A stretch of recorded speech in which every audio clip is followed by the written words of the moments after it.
Cold seawater splashes straight into your face, snapping you awake in pitch-black darkness. Your chest heaves, fighting for air. Before you can even process what is happening, the smell hits you. A mix of wet sheepskin wool, whale fat, wood smoke, and stale meat. You try to reach into your pocket for your phone. There is no phone. You look down at your hands. They are calloused, rough, and holding a wooden or slick with salt water. You are cramped inside a narrow, open-topped wooden vessel. The wind is howling, biting through your linen tunic, and all around you, 30 tall, heavily bearded men are pulling rhythmically at their oars in complete, eerie silence. You look ahead through the thick morning fog. Craggy, green cliffs are emerging from the horizon. It is June 8th, 793 AD. You are sitting on a Viking longship off the northeast coast of England. Up ahead lies the wealthy, undefended monastery of Lindisfarne. And today, you are about to participate in the single event that kicks off the terrifying era of the Vikings. Welcome to 8th century Scandinavia. You aren't a king, and you aren't a legendary warrior from a movie. You are an ordinary farmer who got tired of freezing on barren soil, grabbed a weapon, and gambled your life on the open ocean. In less than 2 hours, you will either fill your chest with stolen silver or die on a foreign beach and hope the Valkyries carry you to Valhalla. Here is how you survive the next 24 hours as a Viking raider. It is 4 a.m. The sea is brutal. Longships are marvels of medieval engineering. Their oak hulls flex with the ocean waves like a living beast, allowing them to glide over shallow water. But they have no cabins, no beds, and zero protection from the elements. You've been sleeping sitting up on a wooden chest that holds all your personal belongings, soaked in freezing rain for 3 straight days. Breakfast is served, if you can even call it that. You reach into your pouch for a chunk of dried stockfish, cod that was hung out in the Arctic wind until it became as hard as a wooden board. You chew on it relentlessly just to soften it enough to swallow. To wash it down, you pass around a leather flask filled with sour beer or diluted mead. Water rots quickly in wooden barrels at sea, so alcohol is your main source of hydration. As you chew the dried fish, the man sitting next to you nudges your shoulder. In Old Norse, he whispers a quick prayer to Ran, the terrifying goddess of the sea who catches drowned sailors in her net. Out on the ocean, death is everywhere. More Norsemen drowned on the voyage across the North Sea than ever died in actual battle. If your longship capsizes out here, there is no rescue team. Hypothermia will kill you in under 10 minutes. 5:30 a.m. The fog begins to thin, revealing the coastline of Holy Island. The leader of your raid, your Jarl, stands at the bow, staring at the horizon. He raises his hand, signaling the rowers to slow down. Now it's time to prepare your gear. You reach down into your wooden chest. You don't have a full suit of shiny steel armor like a knight. Iron is wildly expensive in Scandinavia.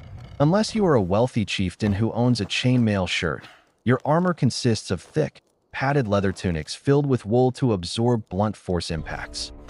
Your chief weapon isn't a long sword either. Swords require massive amounts of high-quality iron, making them ultimate status symbols reserved for the rich. Instead, your hand grips a broad iron axe, the exact same tool you used back home to chop firewood and build your barn. Paired with a 3-foot-wide round wooden shield covered in rawhide, it is light, devastating, and cheap. The strategy for today's raid is ridiculously simple: absolute speed and psychological terror. The monks on this island have never seen a longship before. They don't have a standing army, they don't have walls around their sanctuary, and they have no idea you are coming. 6:15 a.m. The longship's shallow keel grates against the pebble beach. "UT," the chieftain shouts. "Out." You leap over the wooden gunwale into knee-deep, ice-cold water. The shock stings your skin, but the adrenaline surging through your veins drowns out the pain. You hit the wet sand running. The monks inside the Abbey of St. Cuthbert are in the middle of their morning prayers, chanting hymns in Latin, when the heavy oak doors of the monastery are smashed open with a terrifying crash. What follows is sheer chaos. The Anglo-Saxons believe you are demon spirits sent by God to punish them for their sins. They have no weapons. Some monks kneel in prayer, holding wooden crosses, hoping for divine protection. It doesn't come. Your fellow raiders move through the courtyard with brutal efficiency. Anyone who resists is cut down immediately. But you learn quickly that a raider's main goal isn't just mindless slaughter, it's profit. Dead monks don't tell you where the gold is hidden, and dead villagers can't be sold into slavery. You kick open the door to the scriptorium, the monastery's library and treasury. Your eyes widen. Resting on heavy wooden tables are holy Bibles decorated with gold leaf, solid silver chalices, ornate cross reliquaries embedded with gems, and chest after chest of silver coins. To the Christian monks, these items are sacred artifacts of God. To you, they are raw, melting metal that can buy land, cattle, and political power back home in Norway. You tear the gold covers off religious manuscripts, dump the pages on the floor, and stuff the precious metals into your burlap sacks. By 9 a.m., the raid is practically over. In less than 3 hours, you have completely shattered the peace of Western Europe and changed the course of British history forever. But your work is far from finished. Now comes the hardest part of the raid, loading the loot and managing captives. Alongside chests of silver and gold, your crew rounds up young monks and local peasants. In the 8th century, slave trading, the thrall trade, is one of the most profitable industries in the Viking world. Captives will be shipped to markets in Dublin, Hedeby, or even as far as Constantinople and Baghdad. 12 p.m. High tide approaches. This is the critical window. If you stay on the island too long, local Anglo-Saxon nobles from the mainland will organize a militia and ambush you. Speed is your only shield.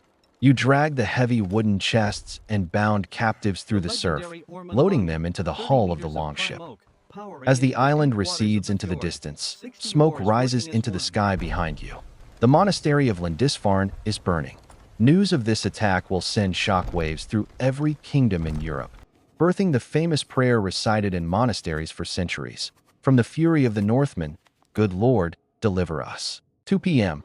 Back on open water, the mood on the ship shifts completely. The tense silence from this morning is gone, replaced by loud, roaring laughter and triumphant songs. The Jarl orders the crew to anchor in a quiet, secluded bay along the coast to divide the plunder. Unlike feudal Europe, where kings took everything and peasants got nothing, Viking raids operated on a surprisingly strict democratic code. Every man who rowed an oar and risked his life gets a fair share of the loot. The Jarl sets up a portable scale. Silver objects, chalices, plates, crosses, are chopped into smaller pieces with axes on a wooden block. This is called hack silver. Coins and metal chunks are weighed precisely against iron trade weights. As an ordinary warrior, your cut of the loot today is life-changing. A single pouch of hack silver is worth more than 5 years of backbreaking farm labor in Scandinavia. You can buy silver arm rings, upgrade your farm, or buy enough cattle to secure your family's future for generations. 5 p.m. The sun begins to dip below the horizon, painting the North Sea in deep shades of orange and dark blue. The weather turns again. Dark storm clouds roll in from the west. Having a ship packed with heavy chests of metal, bound prisoners, and 30 exhausted men makes navigating a storm infinitely more dangerous. The ship's sides sit dangerously low in the water. You take turns with leather buckets, desperately bailing seawater out of the hold as massive waves crash over the sides. The wind screams, tearing at the wool sail. You tie yourself to the wooden bench with a piece of hemp rope so you aren't swept overboard into the pitch-black abyss. This is the grim reality of the Viking Age that history books often forget. The raid on the monastery took 3 hours, but surviving the journey back home takes days of pure, agonizing survival against an unforgiving sea. 8 p.m. The storm gradually subsides, leaving a cold, heavy fog hanging over the ocean. Exhausted, drenched to the bone, and bruised from head to toe, you lean back against your wooden chest. You pull your wool cloak tight around your body, listening to the rhythmic creaking of the ship's oak planks and the gentle splash of oars in the dark water. You look down at your hand. Tucked inside your leather pouch is a curved piece of stolen silver, glowing softly in the moonlight. You survived your first raid. You are no longer just a poor farmer struggling to stay alive through harsh Arctic winters. You are a Norse raider. Tomorrow morning, when the fog clears, you will pull on that oar again, heading back across the North Sea toward home, until the next summer comes, and the horn calls you back to the sea once more. If you made it through this brutal 24-hour journey, smash that like button and hit subscribe to join the crew. Want to see what happens if you woke up in ancient Tenochtitlan as an Aztec Jaguar warrior? Click the video on your screen right now. Stay sharp and fair winds.